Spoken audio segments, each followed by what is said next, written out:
Welcome everyone to Pod Gore, your one-stop shop for everything horror. Now here's your hosts, Justin and Brandon. Take it away, boys.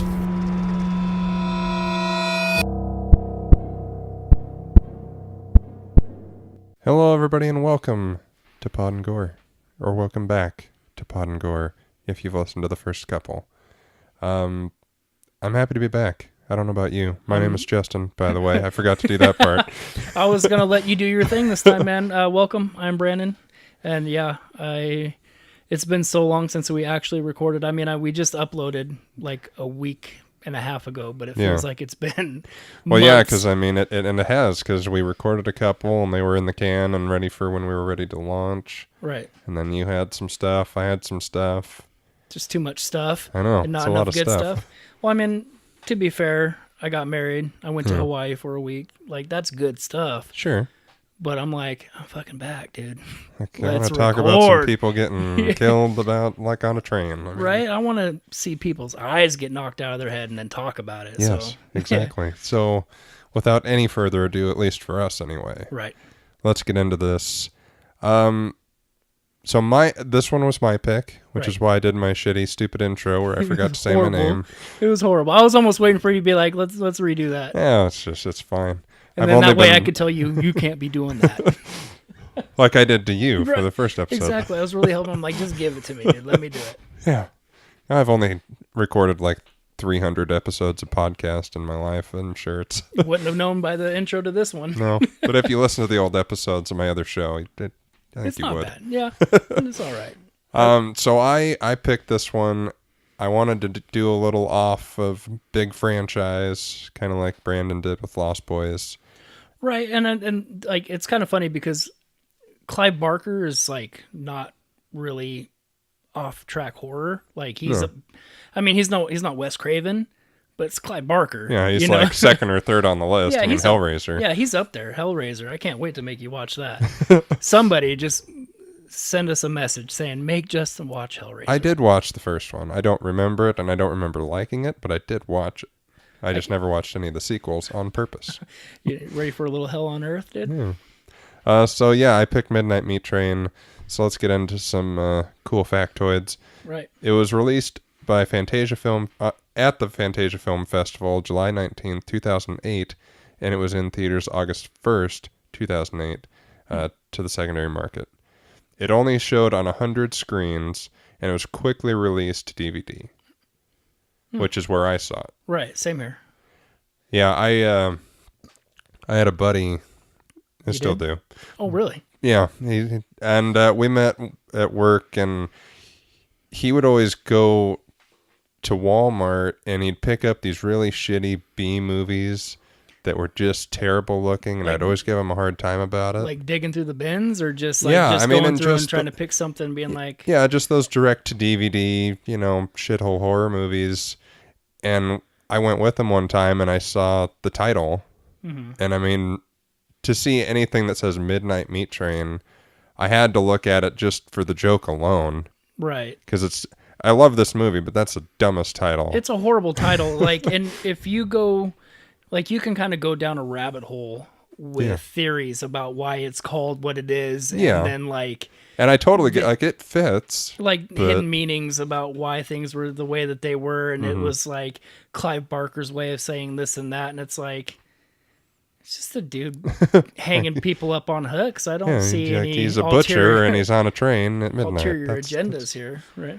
But then, and so I picked it up and started reading it. Saw the cast list, which I'll get into in a second, and I was sold. And it's one of my favorites. Yeah. I would put it, if we ever do a ranking of horror movies, I don't want to jinx myself, but I could see it being in my top 10. Really? Yeah, I love this movie. Well, fair enough. Yeah, thank you. It had a box office of $3.5 million with a budget of $15 million, which is not so good. I almost thought you had your numbers backwards for a minute. I did too. I read it twice before I read it out loud. No, that's right. Did it really go that bad backwards? Yeah. It was directed by Roy. I'm going to say this so bad. I'm so sorry. Rye Kitamura. Kitamura? I'm usually really good at pronouncing things. And it was written by Jeff Bueller, based on Clive Barker's 1984 short story from Volume 1 of Barker's Books of Blood collection. Nice. I have his book, The Hellbound Heart, which is what they drew Hellraiser. But, like, I've thought about trying to get into some of his books because I wanted to get more into the whole Hellraiser, you know. I know it's not a Hellraiser episode, but, like, with Clive Barker's books, I wanted to get more, like, that, more backstory than just what you would see in the movies. And it's, like, trying to find out what books they're in. Like, you got to do some digging, but... Yeah. I'm with you. What? No, nothing. I'm just... I don't have anything to add to that. While you were talking, I was looking up... Yeah, while you were talking... Your mic is askew. I was trying to do it without telling you. That's what you're doing. I'm like, you're fucking doing magic fingers over there, dude. I was going to look up the name of the director while you were talking, and then I just started laughing because I'm like, I can't pronounce that either. No. Ryuhei. That's the first name. But it's got the little... Yeah, I think Kitamura is right. But it's like Rai. But it's got the little... It's thingy. Yeah, like the... Like the almost. It's hard to say. Yeah, it's very hard to say. Could Google it. The film stars Bradley Cooper, Leslie Bibb, Brooke Shields, Ted Raimi, and of course Vinnie Jones. And that was enough to sell me. Yeah, it's a good cast. Yeah. For those that haven't seen it, I have a very brief bio here, or not a bio, but a synopsis here. The film follows a photographer who attempts to track down a serial killer dubbed the Subway Butcher and discovers more than he bargained for under the city streets. Boy, does he. God damn it. And boy, does he. I wish you could have saw the childlike eyes when he fucking looked up and said that. I was... Just for your impish laugh alone. Oh, God. Fuck you, impish. God. That was mostly supposed to be complimentary. It was originally supposed to be directed by Patrick Tatopoulos, but he left in 2004. Or it was supposed to direct in 2005, but he left in 2006. Okay. It was going to shoot in New York, but it had to move to L.A. due to prohibitive costs. Because, you know... They filmed it in L.A.? Yeah. Because and I know it's like a Cooper thing. It didn't seem like L.A. It had more of a Philly vibe, which I think is like kind of his thing. Yeah. But like, I don't know how many movies he did before this. But like, I don't think he would have had the Bradley Cooper pull to be No, probably not. It was this was all, from what I could tell, budgetary. There are actually scenes from this film that appear in other Bradley Cooper movies, including 2012's Silver Linings Playbook, and also in the opening of Out of the Furnace from 2013. Really? Yeah. And last fun fact before we get into deep diving into the movie, Clive Barker actually provided some of the paintings in Susan, which is Brooke Shields' character's gallery. Right. I didn't know that, but I know that he's an artist. Like, I watched things about his paintings and all that. Yeah, so some of his paintings are actually in that gallery. I mean, it makes sense. Yeah. But that's kind of cool. I had no idea. Well, now you know. That's half the battle. Fucking God, you know I was going to say that, and you cut me off. Too slow. It's been a long week. So that's it for my fun facts and our deep dive into the history, even though it wasn't that deep. It really wasn't. Well, I mean, that's one of the things with these independent movies is they're kind of... Yeah, and there's given not the much fact to that it. it only made what it made, there's... Yeah. I mean, reason for that. We've been seeing recently there some sequel talks, kinda, but very not, recently, actually. Yeah, This like I think, last week. Yeah, like the screenwriter came and said that he wanted to get more into the mythology and all the crazy shit that goes on. Yeah, I mean, is this the only train? Is it in other cities? Could we get Bradley Cooper back and see how he's doing as new Mahogany? Yeah, we'll get into that. Yeah, I don't Spoilers. know. Yeah. Yeah. Well, we haven't even started going into the notes, and you're like, we're just going to ruin it. For the... That's the end. But then again, this movie's been out for 11 years, so if you haven't seen it, then... Yeah, we I should don't- start. I guess maybe our next episode we'll start saying, "Hey, if you haven't seen this." But I also think that like if you also know by the title. Yeah. So like back when you used to do your podcast and you would talk about movies, if I haven't seen it, I would stop it where I was at and then I'd just come back to it later. So Yeah. I mean, you kind of know what you're getting into when you click an episode Fair enough. called The Midnight Meat Train. I mean, how could you not know? Right. I knew when I picked up the case. You're like, There's this is gonna- my kind of movie. Yep. It's got the right time of night, Oh, right time of food, right type of food. right? Trains are cool.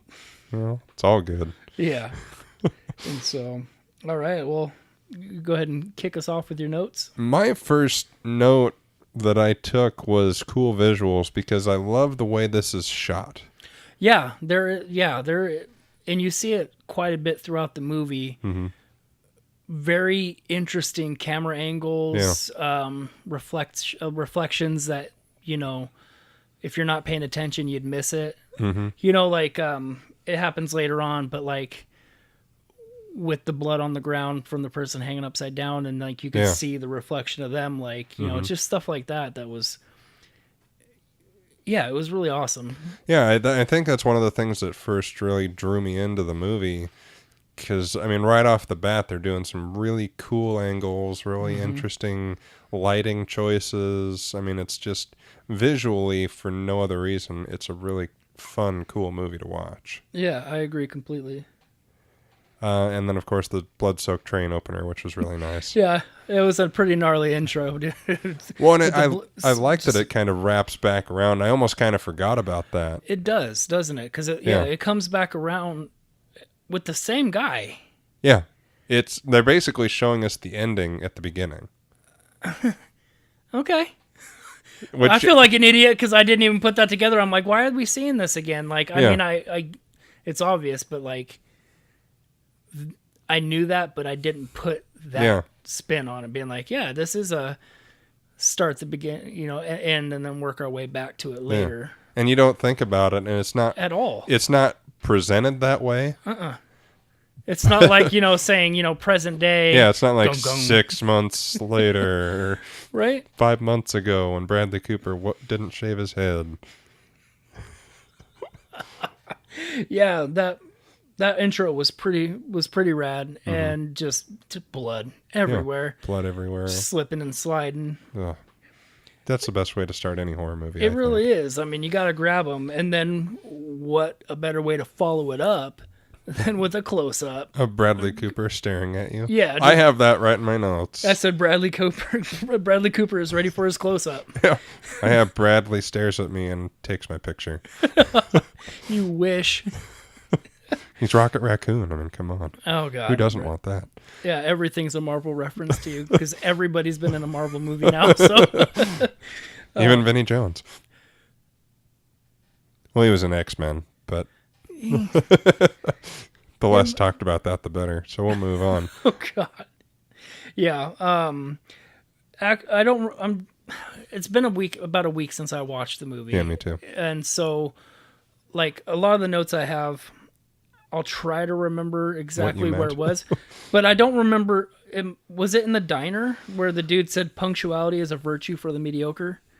Like, I wrote that down just because I love the quote. No, it's when he goes to meet Brooke Shields. That's what she says to him. Okay, it was her. Yeah. Right. But I wrote it down because I thought that was It is a good line. I wrote down that Brooke Shields thinks that Bradley is a failure. Wow. He does. I mean, she really rips him apart for what I thought were quite nice pictures. Well, yeah. Better than I could take. At the same time, didn't his friend say that, like, she liked him? Like, he got more time? Like, how much of a B is this to somebody that she doesn't like or is not impressed with? Like, this woman would probably make me cry. Also, just a quick side note. We're talking about bloody, disgusting murder. Did you really just not want to say bitch? Hey. It's a kid's show. Now let's talk about some bloody trains. Mind your own business. I thought it was weird, and this is... I didn't think about it the first several times I've watched it, but watching it in more critical view this time, Cooper's bloody train dreams, does that make sense? Like, is he predestined to become this person? It Is kind that of the thing? Does he start having the dreams after? Like, Before. I have it like on my third thing here, third or fourth thing down. the only thing that I like.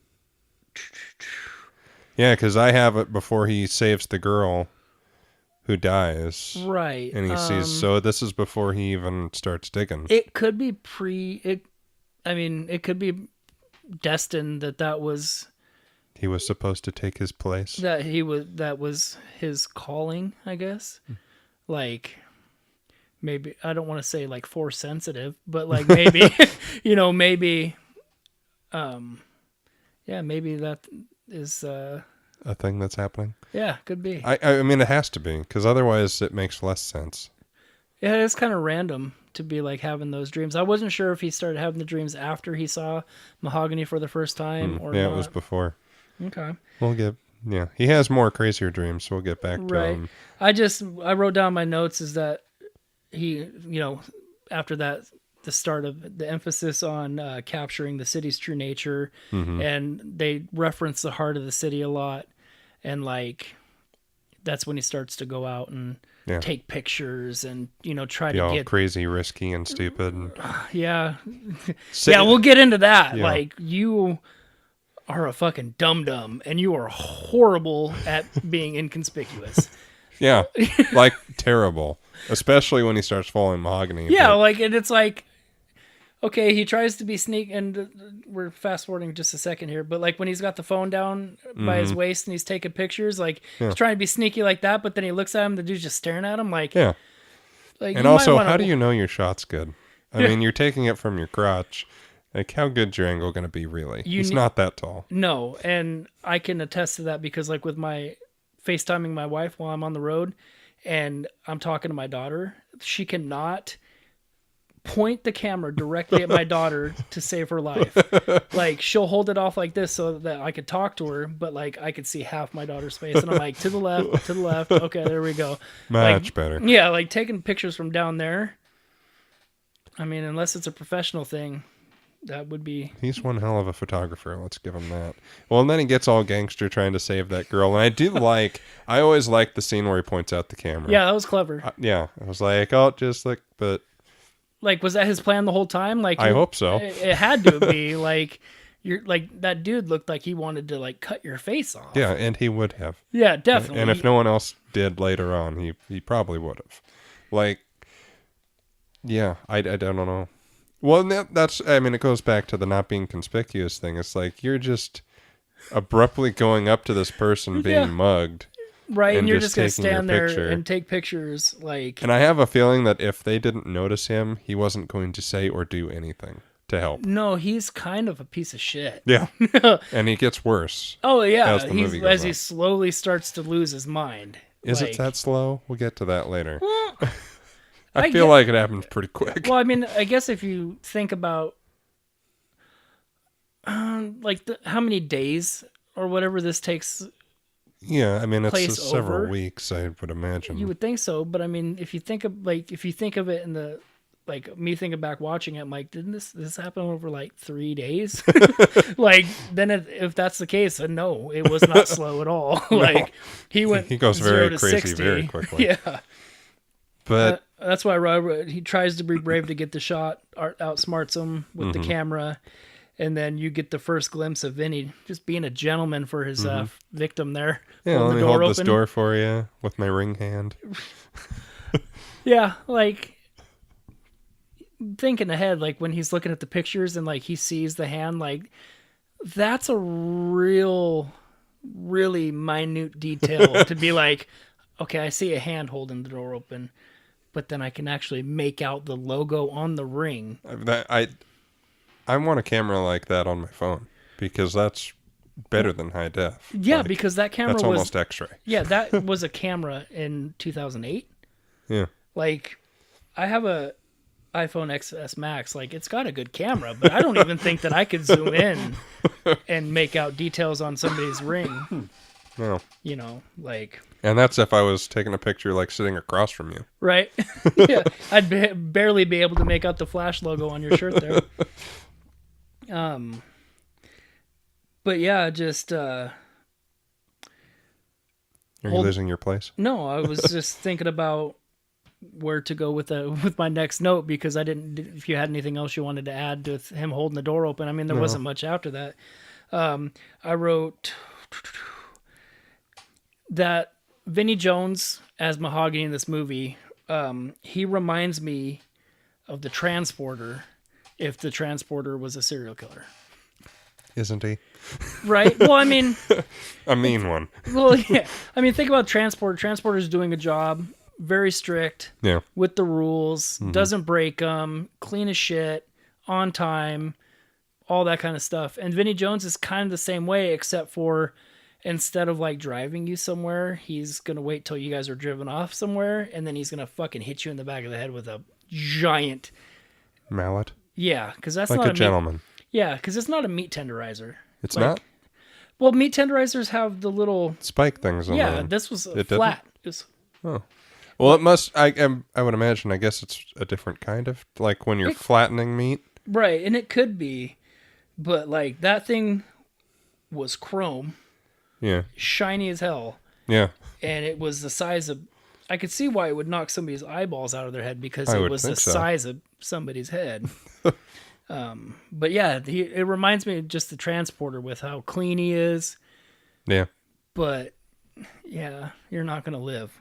No, which gets us to really our first full-on death scene, I would say. with the girl. Was it?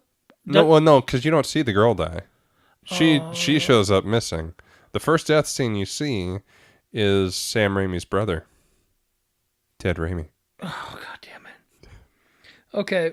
Which is why I have in my notes, Ted Raimi should listen to his wife. Was that with the 3? Yeah. Okay, so I remember the 3-way. I bet you do. Hi-oh. The 3-way conversation they had, all 3 of them die, but I thought they showed her sitting in the chair and then him walking up behind her. She was on the right. Oh, yeah. That's true. I don't have that in my notes. It was really weird. Like, they sped it up. Yeah, it was because a really strange... Did they knock her eyes out? Because I know they knocked the dude's eyes out, but... No, so the... Oh, it just went boom and it like blacked. Kind of, like you see, he hits her in the head, side of the head, and then her... Yeah, it's a big mallet. Right, but see, at the same time, it is a tenderizer. On the small end, the end he doesn't hit with, does have the spiky ridges there. Huh. But so that's more to give it weight. It must be. Where did you find that at? I just Googled Midnight Meat Train Hammer. How much does it cost? $800 out of stock. Ugh.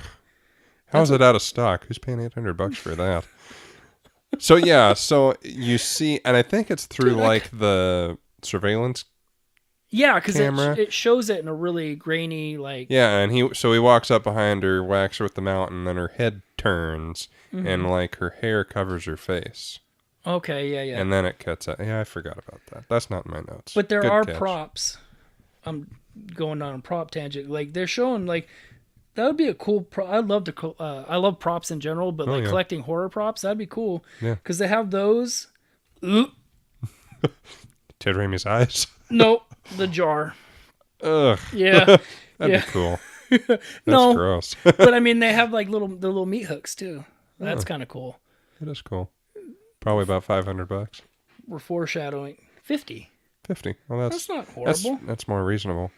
Much more reasonable. But see, I also saw that it dropped. One of them was the $800, and then it dropped down to $350. So I just guess it depends on what site. But they're both out of stock, so it must be quite the popular item. It must be in demand. Well, it's a great movie. But so after that, I'm trying to. I don't think that I wrote down anything about. Okay, so I was trying to look to see where in my notes where this was the 3-way death there. Yeah. And I think I only commented on the one. Well, that's even sad. Though 2 of the kills were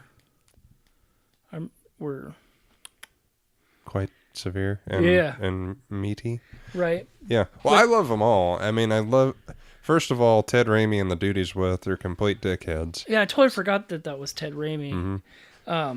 Spider-Man. Right. But we jumped ahead, though, because after that kill, and then it shows him sitting on, like, he's sitting there being all clean and shit like that when I wrote that down, but he goes to the police before those 3 people die. Like, he goes and doesn't he go and talk to the police officer? And she's like, he goes to report the woman missing because he notices the next day in the ad or in the newspaper that she had died or she was missing. And then he was like, hey, I saw this woman. I was looking for that in my notes. But... I didn't write that. I just wrote down because goes to the police after the victim disappears and then, tries to do the right thing. I might have skipped ahead some. Because he goes in there, she gives him, the officer, she gives him her business card. Because he's like, I saw this woman on the train. And I think he takes pictures down there. Yeah. And then she's all looking at him like, why do you have these pictures? Yeah, she's all judgmental and like, oh, did you kill her? It's like, why? If I killed her, why would I give you these pictures and tell you that I saw her? Isn't that the like I'm surprised I got rid of. I think I put in my notes the police are less than helpful, but for good reason. Yeah, and you find out it's for good reason. Yeah, because just horror movie cops, right? Like just the ineptitude. Well, of course, that's not a thing that's happening. It's in all any movie we've talked about so far either. Right. So after, goes to the police, unhelpful, all that, goes... Very accusational. Right. So now is that when he goes... No, after that, they go to the diner, and they're celebrating him, his girlfriend. Well, yeah, because he goes back to... I skipped over my note where it says Brooke molests Brad. I didn't write that down, but I was trying to did he go and see her again? Yeah, and he gave her the pictures... the picture of the gangsters. Right. Like looking right at the camera. And she just gets all fucking horned up for the picture. She's like, wow. Are you single? I'm impressed. Like. Would you like to be? Yeah. Brooke Shields still not looking bad for late 2000s. True. That was early 2000s. 2008 is not. Well, I guess it's early. I don't. I feel like anyway. I'm not editing that out. I wouldn't. No, I'm not going to. No. But yeah, so after that, she's excited about the pictures, was excited as she could be, being a fancy art dealer. But then to go back and celebrate. Does she mention something about if he gets more photos like this that she'll feature him in? Yeah. Okay. Because his goal was to get 3 pictures like that. So he had that one, and then he gets that kind of intensity. Yeah. Yeah, because I wrote down the next one is that they're celebrating at the diner, and that he leaves taking shots to go take some more shots. Yeah. And then he needed 2 more photos. Right. And that's when he follows or he goes back to the train station, right? And then gets on the the subway. Train? Fuck you. Yeah, Midnight Meat Bus. That's a sequel. It's like Speed. Speed. Oh, I hate you. So now can we talk about Ted Raimi dying? Yes. Good. Yeah. First, I wrote down the first close-up after knocking the eyes out of the guy's head. Just clocks him. like it's kind of dopey looking, but at the same time, it's super effective and cool. But the way that it looks is almost shot like it was supposed to be in 3D. Like the way that the eye comes at the camera. It happened a few times in the movie where I'm like, this almost looks like it was filmed in 3D, could be in 3D. But as far as I know, it was never. I don't think it was. And it certainly didn't get a big enough to release to warrant it. No. Like what they did with My Bloody Valentine, how they did it in 3D, but then when you watch the regular version, and it's like, I see how that would, I'm like, it doesn't look like it. The arrow coming at the screen. Right. That should be 3D. Yeah, dude, that was gnarly. The way that whole scene, like, it might be one of my favorite scenes in the movie, like the freaking meat hook to the crotch. Right. I don't remember every part. I just remember that he knocked the dude's eyes out, and then he just straight knocked that girl's head off her body. Mm-hmm. And it like rolls and you see the reflection of him in her eye as she's still kind of breathing-ish. That was super cool. That was awesome. Yeah, that was probably one of my favorite things too. Just decapitated by a meat hammer. Yeah, I like hit her that hard that her head just came off. And it wasn't like hit several times, it was once.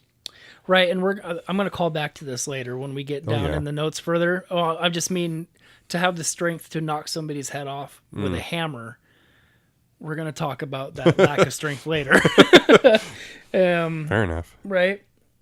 And that was, I wrote that. I'm like, they zoom in on the hook, and I wrote down I really liked the camera angles. Like, interesting. Like, I think that if they wouldn't have had those in this movie, I don't think I would have liked it as much, man. It would have just been a straightforward, like it added like a unique spin to the movie by having, these angles and shots and lighting and stuff you don't normally see in a movie. And so it's like, I think it elevated it.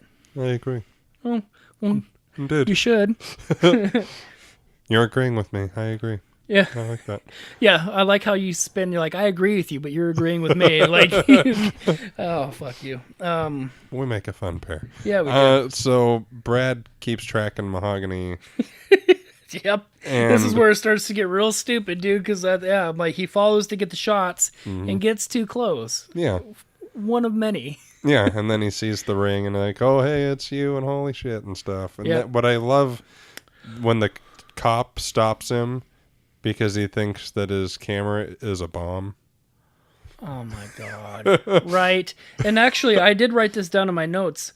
When he's looking at the picture, he doesn't notice the ring on the hand until later.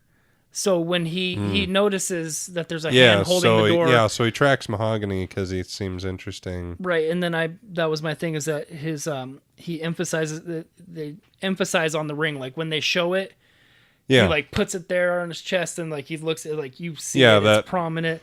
And that kind of corny movie thing where it's like, hey, remember this thing that's important? Here it is. Yeah, we're going to show you this again. So then that way, when he goes back to the apartment and he's doing that, like, he then starts to put the ring together, being like, oh, shit, this is the guy. Mm-hmm.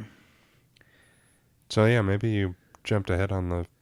Well, I did jump ahead. Well, we didn't jump ahead with the photos. Yeah. But he doesn't see the ring he doesn't notice the ring until after he saw the ring. Right. And then he was following him to work, right?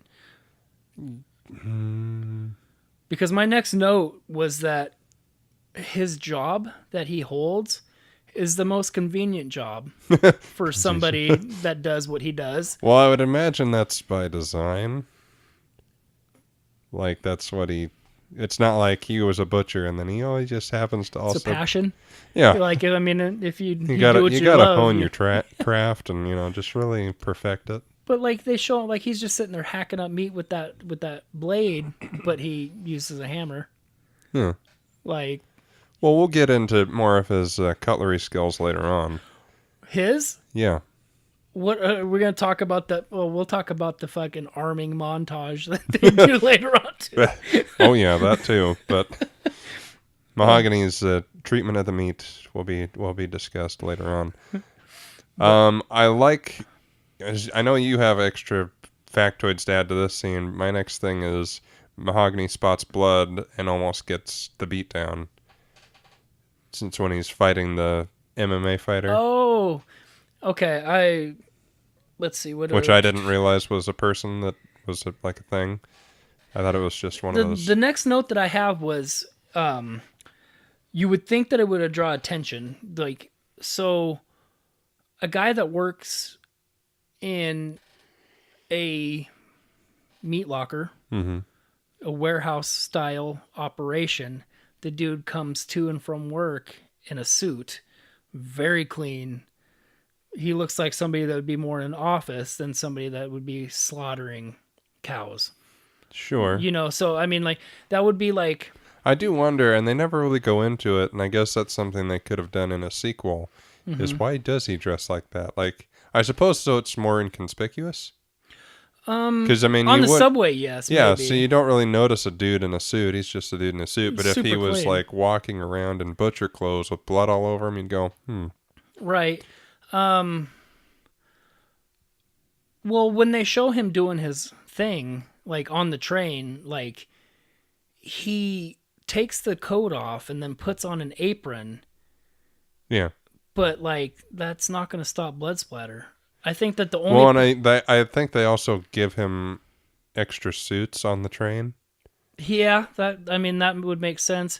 I was going to say the only person to ever do like blood blocking would be Patrick Bateman, putting on the clear rain jacket with the hood before he kills Jared Leto. Yeah. Like, fuck the apron. He's like, I'm gonna put on a raincoat. Like, Yeah.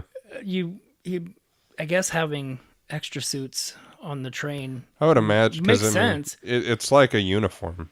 Right. Because Brad wears the same thing later on. Spoilers. He already did but that. see, when we were talking about the suit, I was gonna say it was part of a uniform, but then I was like, I actually have that in my notes later on. I didn't want to call to it too early. Well, we'll talk about it later. Right, but yeah, I think it has to be a uniform. Yeah. Along with the haircut. Yeah. So who is the guy that he almost gets his ass whipped by? It's Rampage Jackson. Okay. He Baracus from A-Team, the remake, or I don't remember. I'm not an A-Team guy. It was a good movie. I don't remember the names. Yeah. But yeah, he BA. Yeah, Baracus. he Mr. T. But yeah, that's Rampage Jackson. And so, and I put that in my notes because it always cracks me up. Anytime that you have a professional fighter in a movie fighting with an actor and they lose, I'm like, Vinnie Jones might, I'm not saying he could beat up Rampage Jackson, but I mean, it's a He little... might stand a chance. Captain America did it. Winter Soldier. I hate you. So much. I'm proving your point. Oh, that's When right, he with Georges fights- St. Pierre. Yeah. Okay. Yeah, that would not happen in real life. Well, it's Captain America. Well, Chris Evans might be in great shape, but GSP, no. No, I don't even know. Is that what his friends call him? No, that's his initials, you dumb. Fucking God damn. That. I put that together. Did you? Yeah. But it always cracks me up when they put professional fight. Well, and especially somebody like GSP, like is considered like up here. I mean, Rampage is still Rampage. I mean, Sure. It's not like he was a good fighter, but he wasn't like top of his class or anything like that. Like GSP kicked a lot of ass. I mean, they both did. Don't get me wrong, but I mean, different. But yeah, having somebody like him in there, like that was cool. But like, Vinnie Jones is a big dude, and I know that he's like tough as shit in real life too. Like really, like a soccer hooligan guy. Like he, like in Snatch, or is just like in Snatch, or like how he was in Euro Trip. Actually getting in fights and breaking bottle.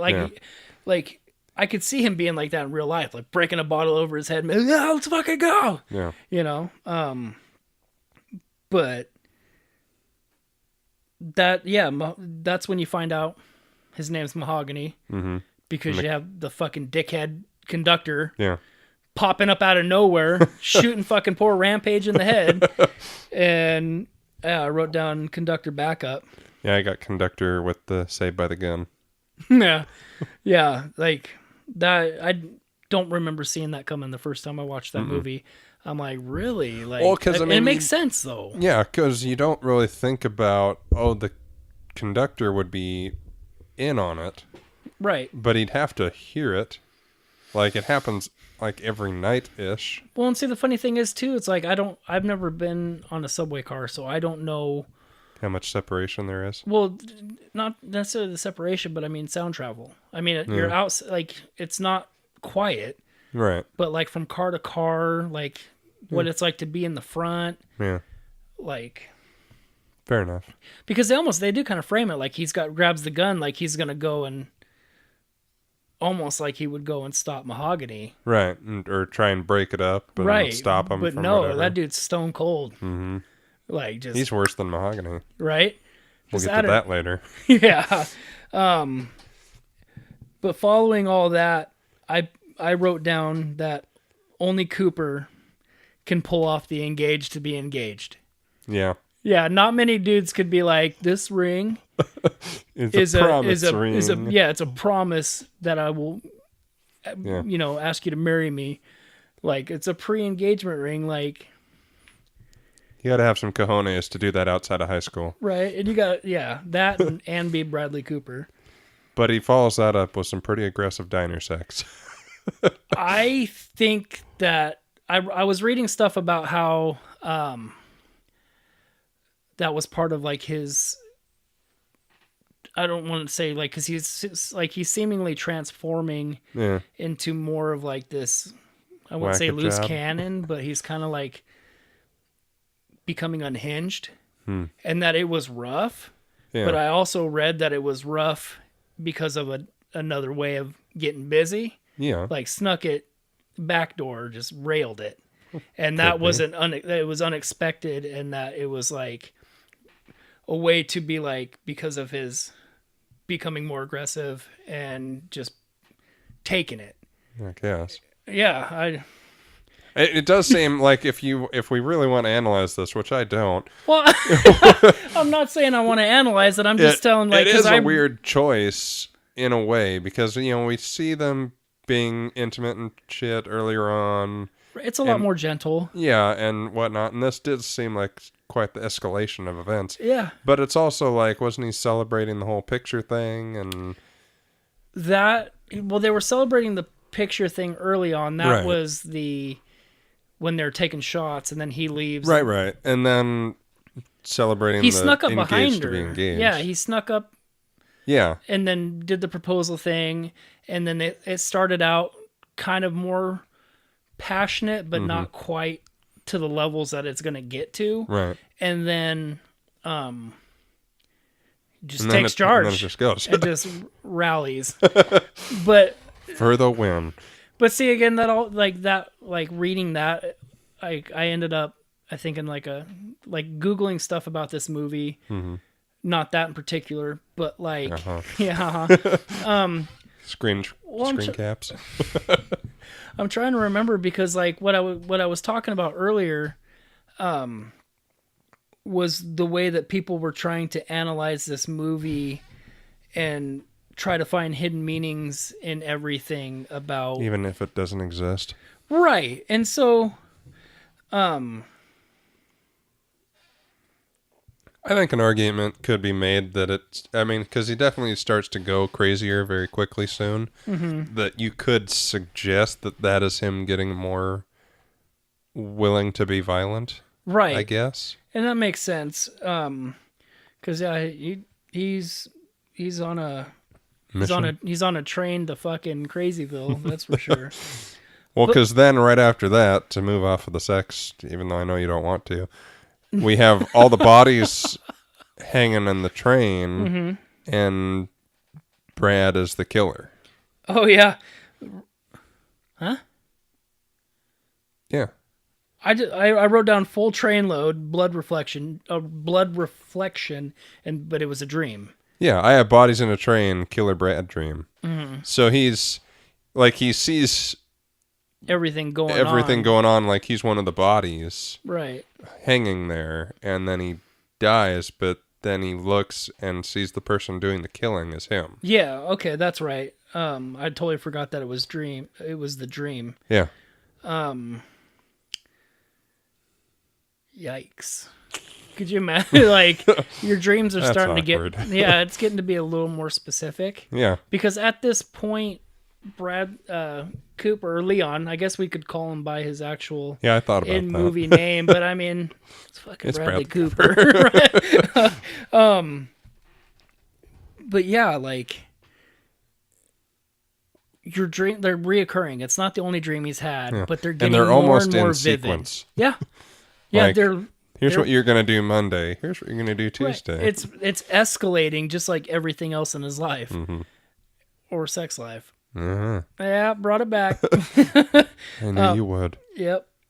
He, so then I don't know exactly what it goes from, like what happens after he wakes up, but the next thing I had was Vinny in his apartment. Yeah. I had Mahogany in his growths in a jar. Yeah, that's which they never really explained. They don't. I just said cutting gross shit off. Yeah. And that was one, and I mean, you guys can't see pictures, but like when we were looking at fucking props, that was one of the props for sale. Was yeah, a the jar, growths and in I'm a like, jar. Ugh, that's gross in a jar. And then he bought two. Yeah. For some reason. Because one of them's going on your little mantle over there. I'd take it. If you bought it for me, I'd display it proudly. I'm sure you would. But yeah, I don't get it. Like, well, they never is this an affliction of doing what he's doing? Is this just something he happens to have? It could be. It's not a transformation thing, because when we talk about the creatures later on, they're like ancient beings. It's not like something that you turn into. Yeah, it's... Well, and it's not an affliction so far as we can tell from doing the job. Because Cooper doesn't have any at the end, though you could also say that that's the beginning. Still fresh.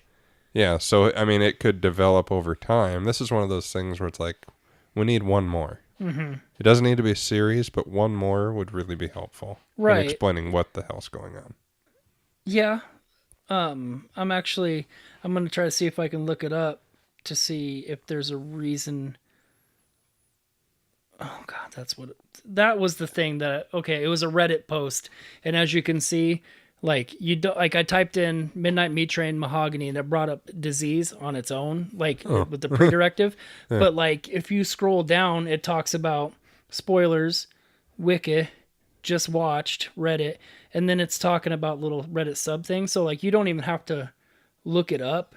But one of the things I was talking about with people finding the weirdest shit to be like, oh, this movie's this, that people were saying that this movie was a Clive Barker's way of saying it was an allegory of a man becoming homosexual because Clive Barker. Okay. You talk about people going into deep dives and over analyzing. Is it because it's Clive Barker, or is it just because people want to make this a more important movie than it is? Yeah, I think it's because it's Clive Barker. And I'm not going to deep dive into it because it's silly, but it's it's a paragraph. And he's and he literally says, he's like, I mean, the whole movie revolves around men chasing meat. And that's yeah, I guess. But it's if it wasn't Clive Barker and it was the same movie, what would be your argument? Yeah, then. Or it's point? Just because of that, I'm not seeing what his affliction is. Yeah. Well, I mean, like I say, in the movie itself, whether there's any further whatever, it's never really explained. Yeah, and it would be really nice to know what that is, because I'm trying to think back on, they almost look like little knobbies. Mm-hmm. Like weird mushroom growths. Right. It doesn't make any sense. It's never expanded upon. It would be really nice to know what those are. And God, these posts are old. It's an old movie. It really is. But on another note, just to get us to move on a little bit so we can get through this. Brad's not a vegetarian anymore, and he started to go nuts. Right. I actually started to... I wrote that down too, because that was a thing about how he's Mr. Tofu the whole time, vegan or whatever. I grill this tofu on your grill, and the dude from House was all like, "I'm not going to do that because tofu's bad." Right. Oh, dude, we totally skipped after he's cutting all the shit off. And then he gets dressed and then goes to work, that he follows him again. And then we totally skipped the entire scene where he is taking the weird he's taking those waist shots. Well, we did kind of already talk about it. We did kind of talk about it, but the thing that I wrote down in my notes that we didn't talk about was that so he's standing there, he keeps getting caught. Like, at this point, he's like, I know who you are. Why the fuck are you following me? And then Cooper just runs. He's like, I'm out. He runs off. Which is probably what he should do. But he runs the wrong direction. Right. Ends up in the room that has just a bunch of hanging carcasses. Yeah. And I wrote down that he does a hiding pull-up. I myself would have been screwed. Yeah. Well, I love that he did it at the perfect moment. Like, he realizes, right now is when he's just going to look down. Right. But see, the thing is when he slowly comes back down, Mahogany's standing right behind him, staring at him. So in theory, it didn't work. It didn't work. But the thing that I do like is that Cooper never looked back. He's like, I know that he's standing there staring at me, and he just books it. Yeah. Like, he's right behind me, isn't he? Right. Yeah, I kind of like, that's the one thing I kind of like about how Mahogany is. He's so imposing. Mm-hmm. He's so intimidating, and he hasn't really done anything that Bradley Cooper has seen. Yeah. I mean, he's having the dreams, but he doesn't, like, he knows that... Because he didn't see Ted Raimi and company die, because he got stopped by the cop. Mm-hmm. He follows him onto the train again, yeah, and then that's when he's hiding, and then... Yeah. He sees Rampage die, doesn't he? I don't remember, but I know that he doesn't actually see anybody die until he gets onto the train itself with him. Yeah, and that he's just kind of sitting back there, and then I think that isn't that when he kind of stumbles upon the bodies, like there's bodies there, and then he looks there and he's standing there. Like, he sees everything, and then he looks up and then sees him standing there, with the apron and weaponry. Oh, no. Okay, Am I jumping ahead? I guess I could look at my notes. Yeah, he... after he gets caught, after this... then he goes and eats the steak. Yeah, and then he delicious. Sneaks onto the train, and it's when the kids try and... So we're jumping a bit ahead. Right, okay, so I wrote a tofu dude eating steak. Mm-hmm. And out of people's hands, too. Like, it's not even... It's not even his... like, he's like, I want a steak, but he's over there eating his... what's his name? Jurgis? Yeah, Jurgis' steak. It's like, get your own, I'd be like, hey, it's not cheap. Well, and then there's... After that, it's the awkward photo shoot in the hall with Leslie Bibb, where they're, like, weeping, and... But when he's, like, taking pictures, but the thing that I wrote down before we get to that is... I didn't even write down the awkward photo shoot, but I did write down that it is taking its toll, but she is incredibly forgiving. I have that later. You have that later on too? Yeah. Because when is it later on in the diner that there's the the really cool reverse eye contact with Mahogany standing outside looking in, and then Bradley Cooper sees him when his back is to him. Yeah. But he sees him in the mirror. Mm-hmm. Is that at the steak time? Yeah, I think so. Okay. Or thereabout. Right. Yeah. Okay. So we have the awkward photo shoot. Yeah, like he does a really good job of playing off like he's damaged. Yeah, like really weird. But this is when he's like going crazy very quickly. Yeah, and it's he's like, just okay, this kind of unraveling. This had an awkward turn. And then he goes and he tracks him onto the train because he sees the very tense candy sale, and he thinks the what? When the girls, the kids, those try kids and come sell up and it's candy. like, yeah. Oh, and then he gets and Bradley's like, oh, he's gonna do it. He's gonna kill some kids, right? And then he just pulls out $1. Why does he stand up? Suspense. He does the pull, like the slow pull, to make you think that he's gonna murder kids. I get that, but as a person pulling $1 out of your jacket, why did you need to stand up to do that? Scary. I get why they did it in the movie, but like as a person, right? I'm trying to remember why I wrote this. So after that happens with the kids leave. Mm-hmm. And then he kills people. And then he and he kills people. And this is the one that Bradley sees. Right, because I wrote blood splatter in all caps. I have Mahogany disassembly. Because this is where we see him whip out the tools. Right, and he's kind of full on cattled them, quartering them up and all that, and he's got everybody's belongings up on the chairs in the bags and all. Shaves their heads and stuff.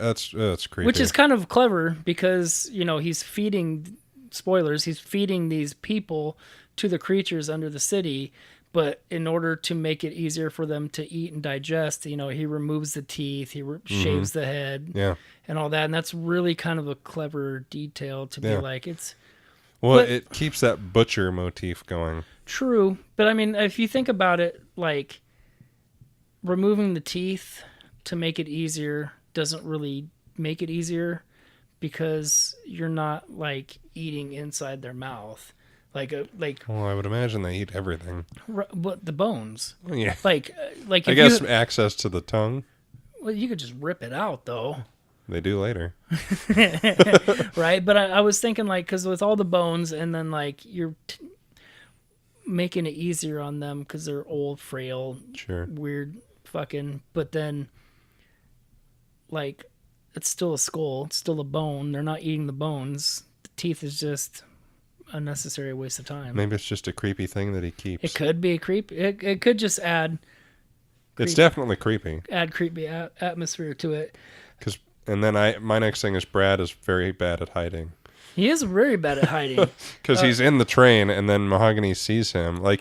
He knows he's watching him. Right, and I wrote he gets caught again. Yeah. But the thing that I wrote before that was during the disassembly and butchering, just the sound effects used in that scene is brutal. Very wet. We will get to it later, but yeah, it's one of the creepier moments. Yeah, just cutting it up. It's very detailed, and so in the eyes. Yes, it's very detailed. But yeah, it gets caught again. You are not a very good photographer, no. Especially if you're trying. I could hide better than that, and I am a big dude. Well, it's like he spent his whole life doing nature shots, and he doesn't know how to hide from animals and things. It's just I'm just going to stand here, take my pictures. If you see me, it's like I'll deal with that later. You're over there butchering somebody, and I'm click, click, click. You're oh, hi. Oh, I should be. Or I'm standing this way, you see half of my gut sticking out. I see you. No, you don't. So, this is where I have Leslie as the most understanding girlfriend in the world. She really is. Because then he comes home and is all freaked out in the kitchen. Right. Doing his wacky shit, and he's not making any sense. But you skipped the car, they showed them do the carvings into his chest. Oh, I did miss that. Yeah, because he gets carved up. And you don't you don't really see the markings until he's in the bathtub, and then she's like, what's going on with you, bud? And then she sees his chest, and it's she's trying to tell him leave this guy alone. Yeah. Stop fucking with him. You're coming home with ritualistic markings on your chest from these underground. I know we're in a horror movie, but have you seen a horror movie? Yeah, this is bad. And we kind of glazed over the eating of the bodies and the underground creatures and well, they don't show too much because they don't want to give away the full-on reveal, but they do. Right, and I could be mixing up my feeding, but they do kind of go into it though. Right, but yeah, just losing it, getting carved up, markings Well, she's and then super nice. She starts tracking Mahogany. Right. That's a good idea. Right. And then because I wrote, it's always smart to break into the killer's apartment. Yeah. It works every time. But see, the thing is because they go to try to, they're trying to find his camera because after that altercation between Leon and Mahogany, he keeps his camera. Right. And they want the evidence. But how do they know where he lives? Bradley Cooper didn't ever go to his house. Well, didn't he? Because he tracked him to the motel. He followed him to the hotel. Yeah, but what did he go up to a doorman or somebody inside and be like, "Hey, big dude with a suit, which room is he in?" And then someone actually told him. He's like, "Oh, he's up there in 14B." I know that guy. He's so sweet. He's so nice. doesn't talk much. Yeah. Doesn't even make a sound. But yeah, like why? Like so. Horror movie aside, common sense, like I'm not gonna go into this dude's apartment. Like, well, and then they see all the killing tools, and she sees the jars of gross stuff. Right, and You're still there. I remember like the camera angles were the way that they were moving, like doing down shots of like the different rooms, and I remember thinking, I'm like, wow, this apartment looks huge. Yeah. Like, did you get that vibe? Like, it felt like it was a really big apartment. It's I'm like a house. Yeah, and I'm like, this is almost like a hotel turned into an apartment building. The way that it looked like, all the doors inside and single probably rooms that look all the same, layout wise, but like it looked really, really big. And I wrote the place is huge. Yeah. And it could be the camera angles, the way they shoot it. Yeah, that helps. But of course, dude comes home Yeah. while they're inside. Like They always do. right. But it's like, Didn't you see that coming? yeah, well, of course. But like, they didn't know. Like, he's very stealthy. Like, well, they've never met him. They don't know how he does. well, no, but He like, could be a lumbering guy. He looked big in the pictures. well, like, so she's in there and she's in the bathroom and she sees his jar of sick, and then and then Jurgis finds the camera very nicely hung up on a hanger in the closet. Yeah. But as he gets excited, he sees it, and then he kind of like, oh fuck, oh shit, and then just black. Like, Yeah. you kind of had it coming, dude. You broke into the dude's Well, apartment. yeah. Whether he's a bad guy, killer or not, you trespassed. Like, if this was the South, you'd be dead already. Yeah, fucking, you made it all the way inside his bedroom. The dude's super clean. Well, I wish look at the suits. I know, but like, I wish I had the discipline to be that clean in uniform. I wish you did too. Okay, looks around your room. Fuck you. It's organized clutter. Shut up. Yeah, you're So, like, I know where everything's at. Jurgis is gone now, and the police are not helpful yet again. Well, but this is when you find out that they're in on it, isn't it? I don't. Or you don't, or do you not find? I think you. Yeah. Yeah, because well, I it's wrote right down. after that. I wrote down because I wrote down place is huge. It could be the camera angles, but he's losing it. They show him after. Well, that. because she steals his book of the train schedules, and the cop lady wants it. Yeah, because then she's is like, quite he just persistent yeah, about it. she's like, he just wants it back. He's Yeah. not going to press any charges. He just wants his property. Yeah. But then you do find out that the cops are in on it, and that it's almost kind of like a greater good Yeah. situation where like everybody knows what's at stake, so they just kind of let it happen. Yeah. And they're like, he needs his list. I mean, he does the same thing every day. It's not like it's random scheduling. Yeah. Just Just don't be on the train at midnight for crying Right, out loud. It's just fine. My next thing, and I have to say what I put in the notes because I think you'll appreciate it. I probably won't. Leon v. Mahogany. I know where this is going. I fucking hate you so much. What of justice? Dawn of Meat. Are you kidding me?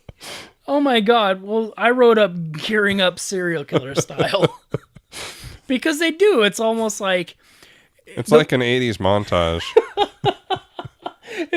like the way that he's doing it is almost like in Batman when he's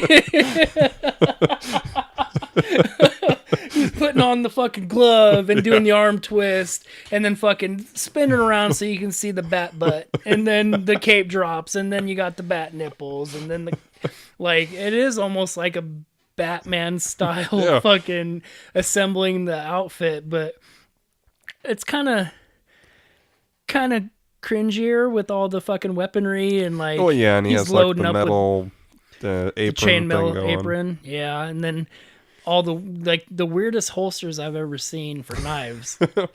Like they're almost like homemade. He's been working on this a while. Right. This is either taking place over 3 days or several months. Well, no, he gets all that stuff at the plant though, at the meat plant. Like he's in there, and then you have an arsenal of meat equipment. Yeah. And he's just like Frog Brother style, fucking just loading everything up and like, let's see how many weapons I can store on my persons here. Which was quite a few, and he was still quite spry enough to be able to leap onto that train. Oh, yeah, he... Like, I can't do that. Well, of course not. Which, is fine, and that wasn't necessary. That little right, but there. That's right, because he does catch the train because Maya, Leslie Bibb, she gets on the train, and she's got a gun. Right? Is it a gun? Because I'm like, she's on the train and she's armed. Mm-hmm. She's not a very good shot because I have Maya finds Jurgis and should be more quiet and aim. We'll talk about this later. Finds Jurgis amongst the hanging victims. That really sucks. Because why? I mean, as a person, and this has nothing to do with being a man or a woman, but as a person, you kind of know what your strength threshold is. Like what you kind of can and can't do. And I mean, obviously, you'd probably be like, I need to try to save this person. Yeah. But can you lift him off a hook? Make sure that you can actually lift him off the hook first and not fucking wrench his ankles. Yeah. I don't falter for trying, but like sure, being that's like the impulse. But I mean, think about so he's not the biggest dude. I'd probably say he's probably somewhere between 170 and 190 pounds. Probably around 180. Yeah. Like adrenaline pumping and shit. It could be. You could do that. Mothers can lift cars off of kids, like, crazy mom strength. Mm-hmm. She's not a mother, but she could channel some incredible She-Hulk powers, but like... She doesn't. No, she doesn't. She just makes it worse. Well, it's the whole couple, like, just don't understand being quiet and not wanting to be found by the killer, who's very well known as a killer. Right, and that's the thing. Like, she does try to save him. She can't. He fucking starts screaming because she can't get him off the hook, or she can't get the thing off, and digging into his ankles. But then, he shows up, and then I wrote, Coop shows up, decked out. Coop. Yeah, Coop. Coop shows up decked out just in time. Of course, he shows up just in time. And then he's standing there fucking doing it like his whole Mahogany thing. Yeah, like he's like, I'm scary too. Right? Did you write any fucking cheesy things down for that? No, I just have train fight. I wrote down Iron Chef Battle Royale. Like somebody, I watched this movie with friends on Rabbit again, and I think somebody said that, and I'm like, I'm gonna take that and I'll say that on the episode. That's awesome. Yeah, that's why I was like, did you say anything? Like I didn't give want you some clever lines too, No, dude, that's you.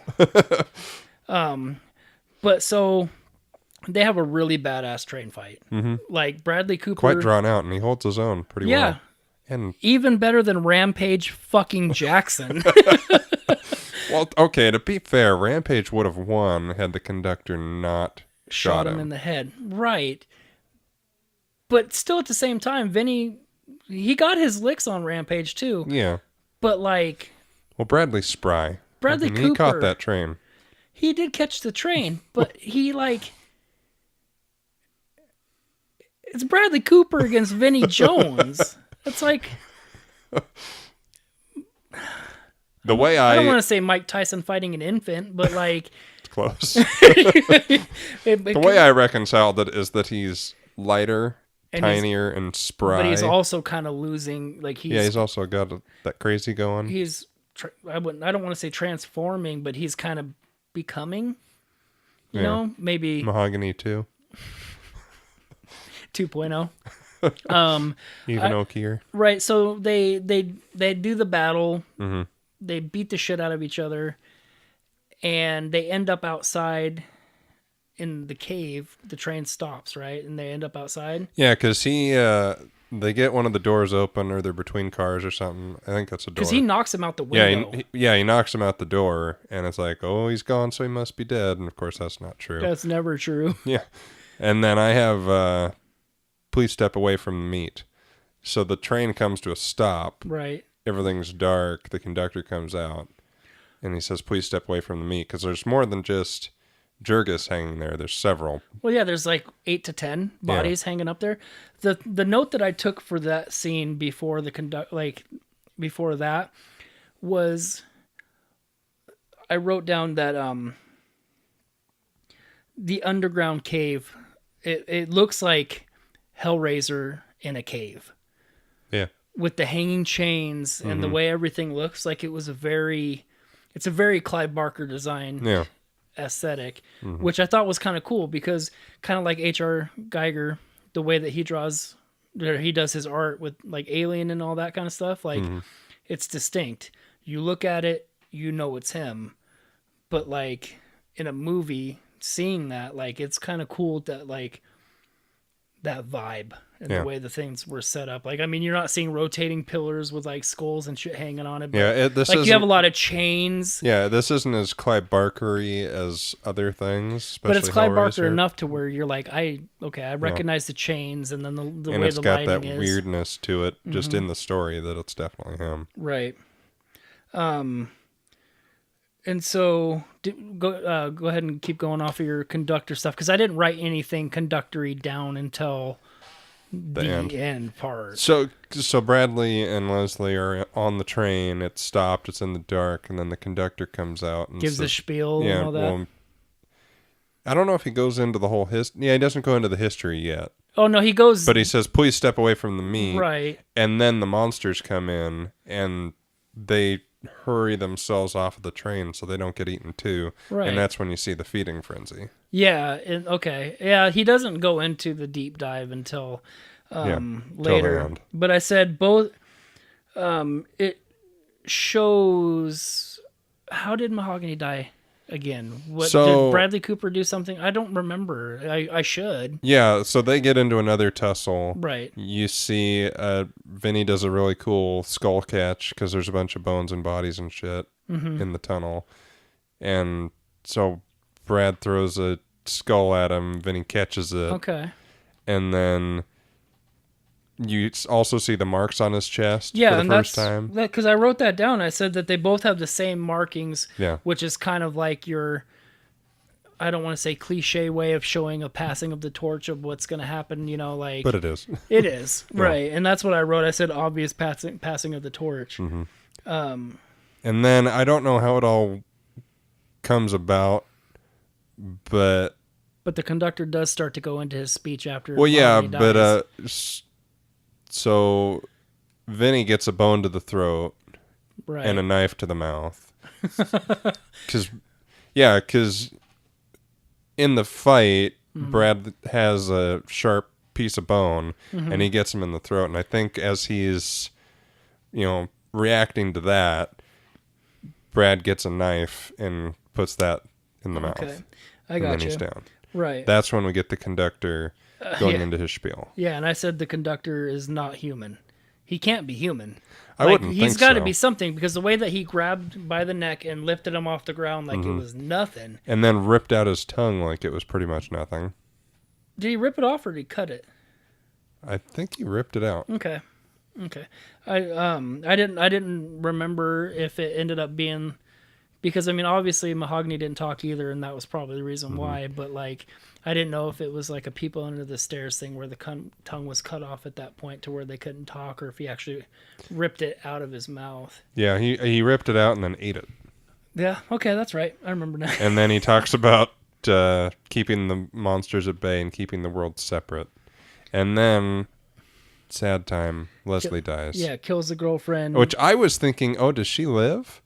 And then I saw her on the pile, I went, oh, I remember this now. Right, and the way that I wrote it down is that he did kill the girlfriend, but it almost kind of was like, his old life is now over. There's nothing. Yeah. He has nothing. It's almost like the conductor he didn't kill Cooper, obviously, but Right. like he killed everything About human him. about him. Yeah. Like his life is gone. After he Kalima's Leslie Bibb, it's After he what? Kalima. What? Oh my god! I thought that's what you said, and I'm like, excuse me. But he still has the picture in the apartment, Yeah. and so that's the thing that I wrote next, because it's like, so that's gone. His life is over. His new life is beginning. Mm-hmm. He's now in Mahogany's apartment. I don't You know. see him working with the police lady. Right. She gives him the schedule. schedule back, and he's got the ring on. Mm-hmm. He looks a lot beefier in the suit than he did outside of the suit. Sure. There might be padding in the suit, like in 80s with the He's got shoulder the fucking pads. shoulder pads. I was about to say it, yeah. But like, yeah, he takes over that role. He becomes Mahogany. I don't know Mm-hmm.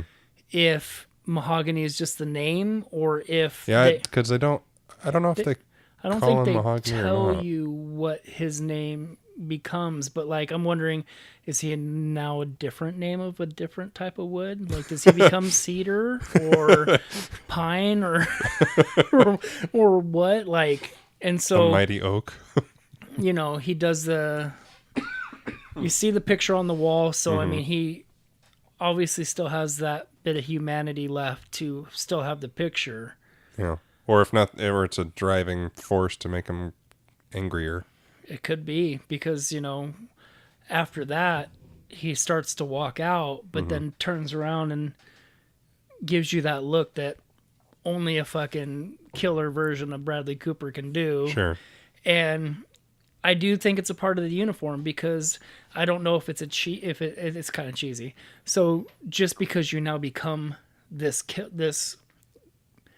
I don't want to say gatekeeper, but, you know, Monster Butcher. I'll get into that deep dive here in a second. But like, so not only does he become this, he wears the same suit. Mm-hmm. He cuts his hair The exact exactly the same way as Vinnie Curry does. Vinnie Curry. Vinnie Curry. Wow. Okay. You want some Thai food? No. God damn it. Well, I don't know why I said Vinnie Curry, but yeah, Vinnie Jones. He does Yeah, the shaved head and thing. slick back and all that kind of stuff. Like, okay, I get it. Like, Yeah. It's definitely you transformed into that, but like, it's a uniform, dude. Like, that sucks. I don't want that hairstyle. That'd be terrible. Right? Excuse me. What was I going off on before know. that? Because I said I'd something about going on a deep dive on that in a second. I don't know. Let me go back. Well, yeah, because I don't know. I don't remember. okay, so the uniform, the picture, he becomes that. I really forgot what when I go fine. back to edit it, and I'm gonna be like, oh fuck, I did have a point. And at the end of the podcast, you'll be like, what I really meant to say was, but no, like, I remember, like, I said that because I had a legit, like, Theory? yeah, tangent that I was gonna go on pertaining to, like, it wasn't even off topic this I time. know. It was literally about that, like. I don't remember. I don't either. We've been going for too long, and I'm blacking out again. Not even. An hour and 18 minutes. This is that's not that much. Not as long as the Nightmare episode. This is true. But yeah, so he ends up becoming that. It's kind of cheesy to still have the same outfit. Oh, the gatekeeper thing. That's right. Oh. So I was going to talk about, like, with you saying it being a driving force and, like, fuck me. I remember again? what I was going to talk about. I just don't remember why. I give up on it. But yeah, so like the whole point of everything is like there always has to be that person Yeah. that basically wrangles up the meat And to feeds serve these to the things. creatures, because these creatures, if aren't fed, then they go crazy, they leave their caves, and then they just start killing whatever they can. And so I'm really hoping that if they do another movie of this, that they actually kind of go and let us know what these ancient beings are. Kind of like with Cabin in the Woods. Mm-hmm. Like at the very end when they talk about the ancient entity underneath all that, like, I want to know what the fuck that is. Like, well, that's the thing. It's like, okay, is it just New York? Is it everywhere? Right. What happened? Like, I get that if they're not fed, then they'll come to the surface. Right. Because like they're the hungry. trench from Aquaman, and they'll just eventually make their way to the surface and start eating everybody. I'm sorry. I rolled my eyes. I expected there to be a fucking trashing after that concept. I was going for the comic books, not the movie. So yeah, I don't know. I would love to see even a book or something to be like, what's next? Right. Like what? So if it's based on it, because see, and that's maybe I'll look into it and find out what it is, because I have some Audible credits. So maybe Clive Barker wrote a follow-up. But see, the thing, Clive, like, I think he wrote a book recently called The Scarlet Gospels, where it's more with Hellraiser stuff. But I read reviews and they're like, this is not good. Like, we waited X amount of years and it was not good. But like I was saying, what we were talking about before with Clive Barker drawing this and that from the movie, like from the books, like it's not like they're more inspired by than like if you go and read Hellbound Heart, like I'm like, this doesn't like read like Hellraiser to me. You know so it's what I not mean? like a straight up adaptation. It's more they took. And I'm not 100% sure with that. Like I haven't fully read the books, but yeah. So it would definitely be nice if they would add, expand on it, give us a little bit more, let us know what they even are. Like they're obviously old, they've been around a long time, enough to have a system in place to keep them in check. And what did they do before subways? Right? Was like, I mean, I thought that, I'm trying to remember if that plant was like right above, because I know they took the subway down there, but I want to say I thought that the meat plant wasn't that far away from the subway that he took. Probably not. I mean, he walked there, so it can't be that far. Right. I didn't know if there was like, they had pretty close access. I don't care enough to go back and watch it again. Fair enough. Well, if he could have fed them through there, I would imagine he would have just dropping scraps down a manhole. Yeah, not gone through the whole process of possibly being less caught metal. on a train. I mean, you can't make a movie about it, but. And then it circles back to the beginning, and we see Bradley and his new do and the crazy eyes. Right? I'm gonna get you. Yeah. No, you're not. And so, but yeah, hey, we actually kind of talked about a movie. Mm-hmm. We did do that. And we both love this movie. Yes. And it didn't come off like we were shitting on this movie. No, we had some, we had a few nitpicks about it, yeah, but it wasn't like the nice talking thing about is, Lost Boys being like, but that was my movie, so you'll shit on my movies. You fucking asshole. Pick a better movie. No, the thing is that with we all can't pick Nightmare on Elm Street. I know. That's why I'm glad I did. Oh, well, with our first fucking franchise to start out with. With our first two movies, they're old. They're old, and they are a product of their time. Whereas this is much more. Elm Street's not obscure, one-off indie. I'm just saying. I know, but I'm sassing you back. Yeah. That my point is the reason we were able to rip into those is because they're made in the 80s, 90s, and they are very much of their time and can be made fun of. Yeah. Whereas this is more modern and... It is modern. We could make fun of it. Yeah, and I think we got our digs in. We did, but I don't think that we... Yeah, we didn't... We weren't as critical of some of the cheesy shit that we probably could have been. Like, I mean, it was a 2008... And they still did an 80s style montage of like gearing up. So, I mean, like, I think it still got some of those shitty horror tropes that aren't necessary. Right. So, but it's still great. Do you want to dive into the scorecard and lead us off? Indeedy. So, if I can get to it here, my best kill or scare is Ted Raimi's wife losing her head. That was mine. I put decapitation. It's awesome. Yeah, it is such a cool moment. And now that saying that, I wanted to kind of circle back with Mahogany being so strong that he can decapitate somebody with a hammer. Yeah. But he gets his ass kicked by a dude on a subway. Twice. One of which was Bradley Raccoon. Cooper. Yeah. One of which was not a fucking Rampage Jackson. Yeah. Which, even if, you didn't know he was a fighter, he still is a big dude that looks like a fighter. Yeah, I didn't know he was a fighter. He looked like a very scary man that I would not want to fight on a train either. Yeah, that was I'm pretty sure that unless we watch a movie that has just like the gnarliest of jump scares, it's almost always going to be best kill for me. Yeah. I have a feeling. Well, I mean, we need to watch something that's more scary. Suspenseful. Yeah. These aren't really, I mean, they're horror movies, but they're more my movie's not. Yeah, my next movie is a slasher. Good. I haven't seen it. And so you're picking something you never watched before? Yeah, I'm going in blind. Oh, that'll be fun. And I know it's not that suspenseful kind of like it's not. Yeah, I'm intrigued, but we'll get to it in a little bit. Most Wanted to Die was kind of tough for me. It was for me too, but at the end of the day, it was Bradley. You put Coops? Yeah.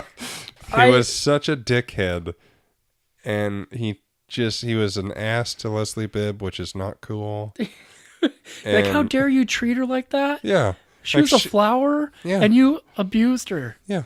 She was so nice and understanding all the time. She really was. She didn't deserve what happened. Not even close. No. She put up with a lot of shit just to fucking lose her life. Yeah. Well, if you put it that way, like, I could put Coops as mine as well, but I wasn't in that mindset when I watched this movie, and I put the conductor because even though he was a dick. He was just like an emotionless, like, which when they're emotionless, it kind of makes it hard because it's like you can see them just working off logic and reasoning, and like it's not emotional, it's not anything like that. So it's like it's hard to want somebody to die when they're being reasonable. Sure, I mean, and so like I think as a safety thing, just because there wasn't a lot of people that I wanted to die. Yeah. I put the conductor, and pretty sure we're both going to agree on the next one as well. Yeah. Most Wanted to Live is Leslie Bibb. Yeah, I put Maya. Yeah. I mean, she didn't deserve it. No. Aside from, it's Leslie Bibb and she's nice to look at. Yeah, she's attractive. Yeah. Iron Man. I see her as Ricky Bobby's wife in Talladega Nights. I always see her as the reporter from the Iron Man movies. Oh, well, of course you do. Yeah, that's what I do. I know. But yeah, I mean, she's so nice and understanding the entire time that if Bradley wasn't such a dick and had just let Mahogany go, thinking he could change, like it, and he wasn't even doing it for moral reasons. It's not like, oh my god, this guy's killing people, I gotta stop him. No, it was just like weird curiosity. Yeah, like he's like, I need to get better pictures. This guy is a fucking gold mine. Yeah. And I'm just going to follow him around. That's something I didn't really think about. But yeah, he's not doing any of this for a good reason. No, he's really not. He's just a dick. He is. I'm glad I want him to die. Well, I think, you know what? I'll retroactively go back because I'm talking myself into wanting him to die now too. Yeah. Like, this is all his fault. If he had just left well enough alone, it'd been fine. He wasn't being a vigilante or anything. He's just like, I need the next best shot. Yeah. And then he becomes like obsessed. I mean, I guess with his murder clothes, he wanted to kill him. His murder clothes? But there's really no reason as to why. And if anything, his craziness makes it seem more like he wanted to kill him so he could be him. I never got that vibe from it. I didn't but either until just now. Well, yeah, because I mean, you never really get like the feeling that he is like, I want to be you. Yeah. You know. But he's also not very altruistic either. There's no reason to explain why he has done anything, because it doesn't become about the pictures. No. Like, it becomes more like, yeah, it could be a fascination, obsession. Now I need to. Well, I mean, that's again why we need a sequel. It's almost like he became possessed, and this was his transition into becoming him. Is something was overtaking him and making him want to do this. Right. But I don't know. Grossest moment. I'm curious on what yours is, because there's a lot of good gory moments. Mine changed like 2-3 times, and even on my list right now, I have 2 possibilities. Mm-hmm. But I'm gonna have to go with Mahogany disassembly when he's with the sound effects and all that kind of stuff. Yeah, when he's treating them like cattle. My other one was Kalima. Okay. But because that was pretty gross, and then he does this whole thing with the heart. But I feel like that was more unsettling because it was her than because it was necessarily gross. It also looked more ritualistic as well, though, the way that he pulled it out and was like, it's almost ceremonious. So I get the Kalima thing. Yeah. It doesn't mean I appreciate it. But you get it. I don't like it. But it's happening. Yeah, but I mean the butchery on the train where he's shaving the heads and plucking the teeth and all that shit.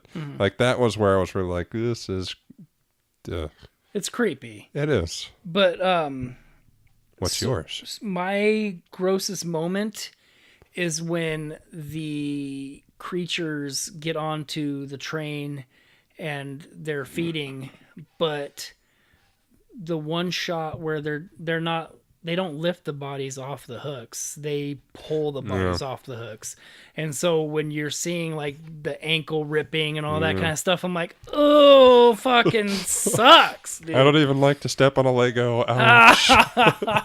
Oh, those little plastic torturous devices. Yes. But yeah, that was mine. Creatures pulling bodies off the hooks, just rip. Yeah. Oh. Yeah, it was so gross. Fair enough. Okay, so dumbest moment. Yeah, I can't wait to hear yours. Is Brad going crazy very quickly for no reason. Pretty much the scene as he's looking at all the pictures in the living room before the creepy photo shoot in the hallway. Like, it's such a quick turn. There's no, and I get it's a horror movie, you have to move quickly, you only have so much time. Yeah. But it really doesn't make sense. No, he unravels at a rapid pace. Yeah. Like, it starts out. It's like Monday is fine, but Wednesday, once he hits Wednesday, it's fucking Sunday before we know it. And it's like, oh, we're done. My dumbest moment, I put Maya trying to save Jurgis, even though I get it. Like, I get her trying to save it, but like, you know, similar to playing Dead by Daylight, like when you try to save somebody off the hook and the killer's right there.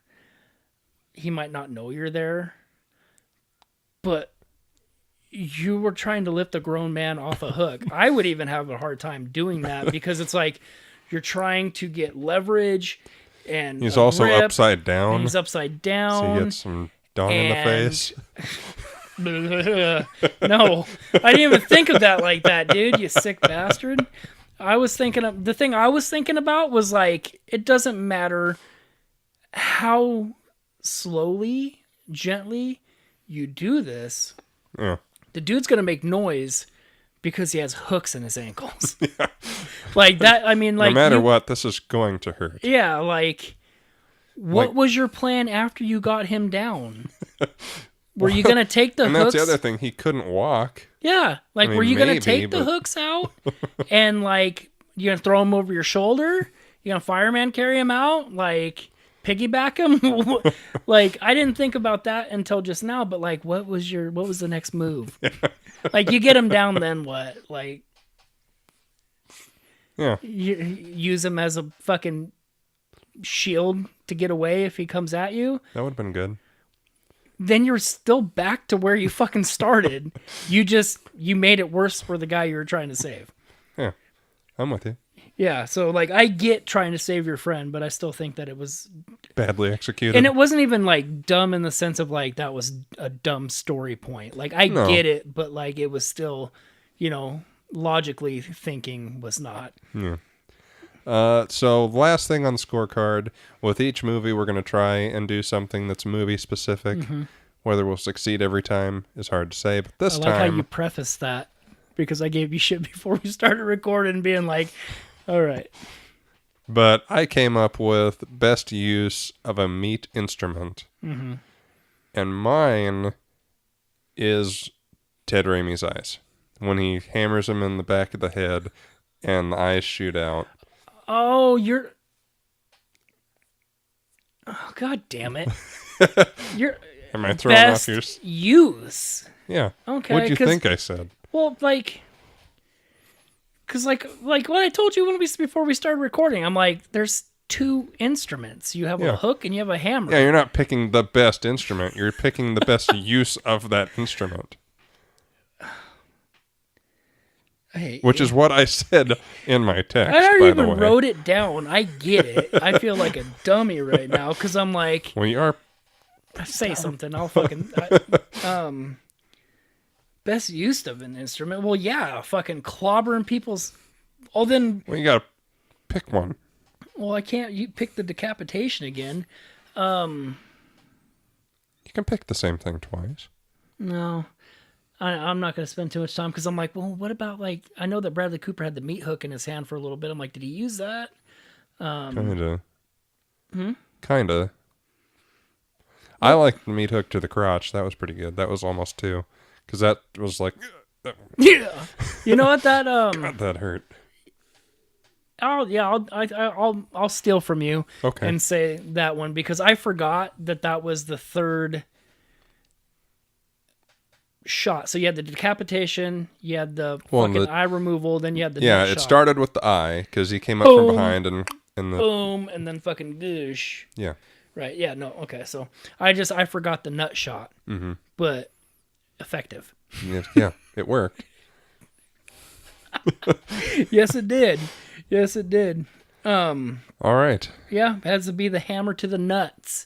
I just forgot the last 3 words on that one because I just wrote has to be the hammer. Anything with the hammer, because that is all good. Right. And actually, it was the claw to the nuts. He's the hook on the nuts. Oh, well, you let me say. You said hammer before. You said hammer. Hammer to the head.